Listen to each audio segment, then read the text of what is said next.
And some new details tonight on a local veteran who could not get help with his severe pain and ended his own life. His family is angry that the VA claimed that her husband didn't ask for help at his final appointment. 8 on Your Side investigator Walt Buteau live in studio with details. Stacey and Keith, when nothing was soothing Rayford Hill's pain, he said he asked the VA to approve a device that uses electronics, including low-level lasers. We're told it has been prescribed by VA doctors across the country, but not this time.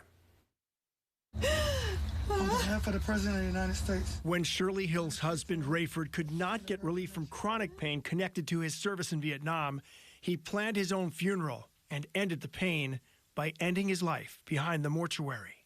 I'm sorry, you just cannot imagine what you'll never imagine or know what it feels like. It's horrible. Hill came to 8 on Your Side insisting her husband's request for a pain management device 3 weeks before his death should have been approved by his VA doctor. In response to our questions about the case, James Haley's VA spokesperson Alicia Burden said in an email during his final appointment, quote, Mr. Hill did not request the NeuroLumen pain management system, nor did he articulate any pain concerns. Is it believable that he didn't ask for this help? No, it is not believable. I have records to prove. Those records include these progress notes from her husband's last appointment that state Hill was there for a focused visit complaining of pain.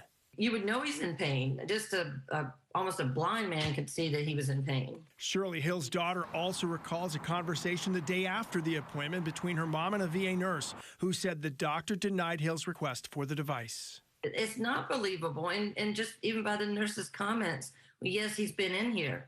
I mean, they know he's in pain. They want to cover up what they're not doing for the veterans, and it makes me very angry for almost like they're calling me a lie and they're calling my husband a lie when I have it in writing, black and white, from the doctor. Hill also showed us emails indicating the company that makes the device contacted Hill's doctor the day before that appointment and the day of the appointment. And she's still waiting on an explanation. Right. She was told during her phone conversation that they mentioned that they would call her back the next day to give her an explanation. That's several months ago. She's still waiting for that. Again, she does not believe that he did not ask for that appointment. Emails show it. The record shows it. That's at least her opinion. All right.